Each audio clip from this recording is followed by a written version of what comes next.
when the Trump administration actually in control of anything? Whitney Webb yesterday gave this very interesting interview. She wrote 2 really kind of seminal works on Jeffrey Epstein called One Nation Under Blackmail, Volume 1 and 2. Okay. But she's very on the pulse with this kind of deep state stuff.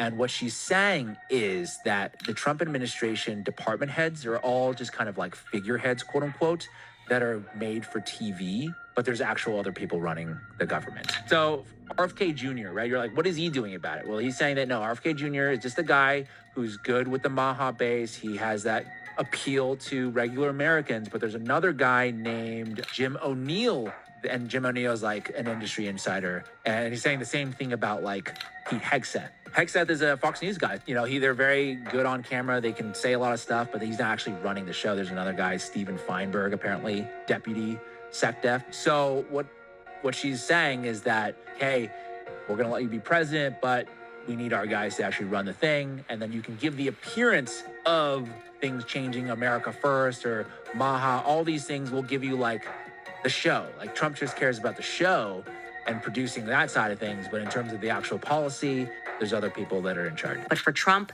this is masked down. Okay. People are referring to this as treason. And that would, I think, be the accurate term to describe what is happening here.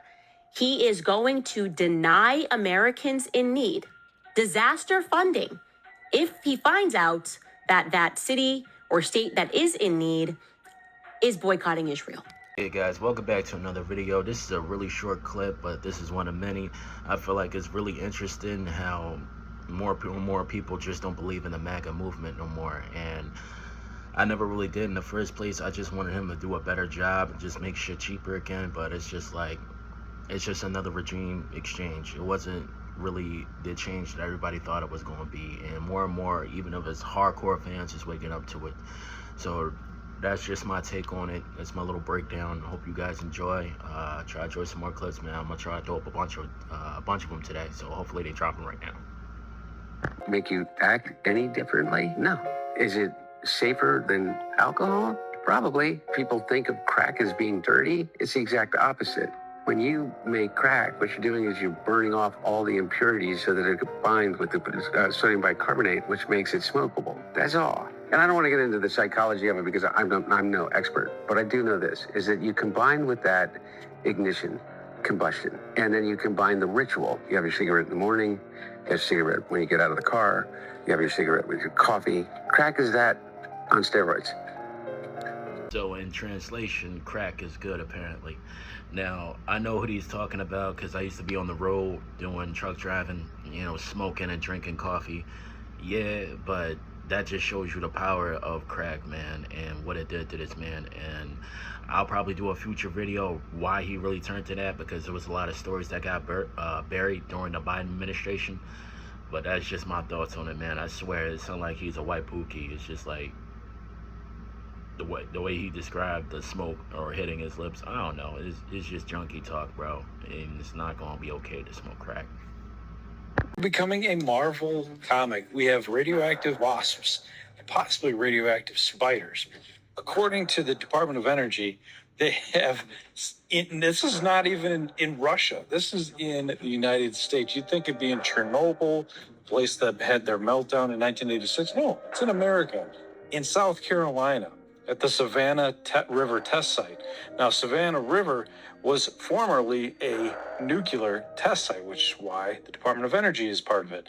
Now, the Department of Energy says that these wasps and these webs and their homes, the nests, have 10 times the amount of radioactive signature that they're supposed to have. So that should be fun. So I don't think I'm going to South Carolina anytime soon. Maybe I'll just stay inside this summer.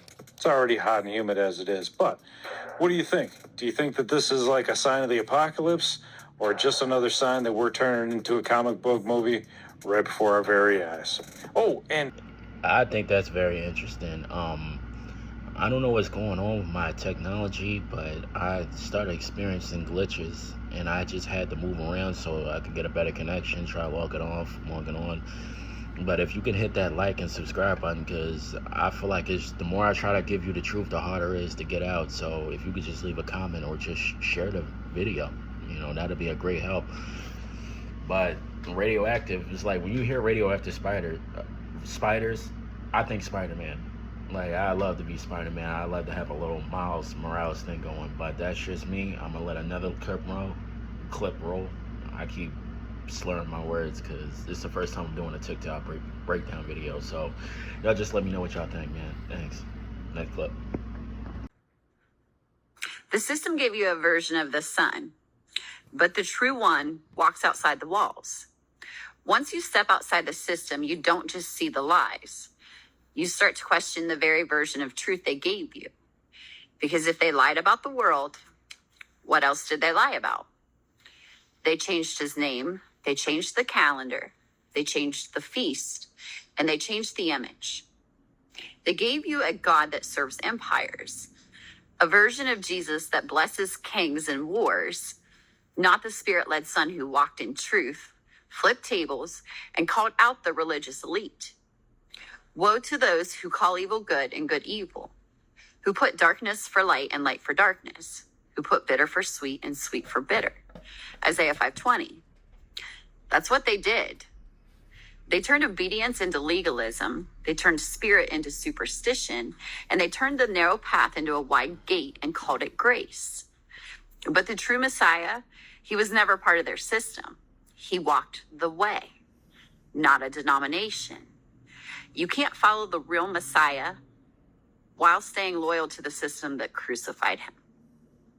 We are becoming a Marvel comic. We have radioactive wasps, possibly radioactive. I feel like this clip was very interesting. And the reason I played it is because I don't want to say we all went to church, but we all have that sense of wanting to belong and explore religion. Now, whether you're a Muslim, you Jewish, you Hindu, you always wanted to talk to that greater power. And for the people who bang with Jesus Christ like myself, it's just like he had powers, and a lot of people took away from him being God, or however you feel about it, being the Messiah, and they just twisted it into a version that suited them to let them get away with their sin, and honestly just not really live his way.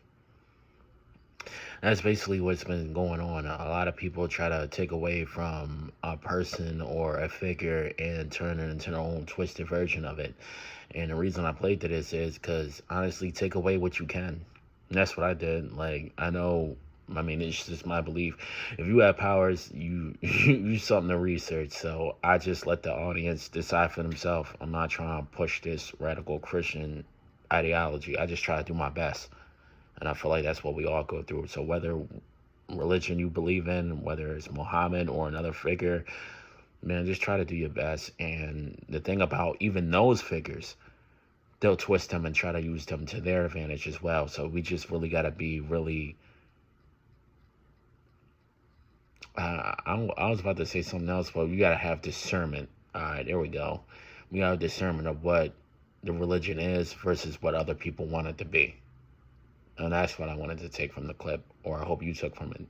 So just try to live God in your best life and whatever you believe in, and make sure you're following their morals when they're right and they're wrong, and they're treating your fellow human being the best way you possibly can and the way you want to be treated.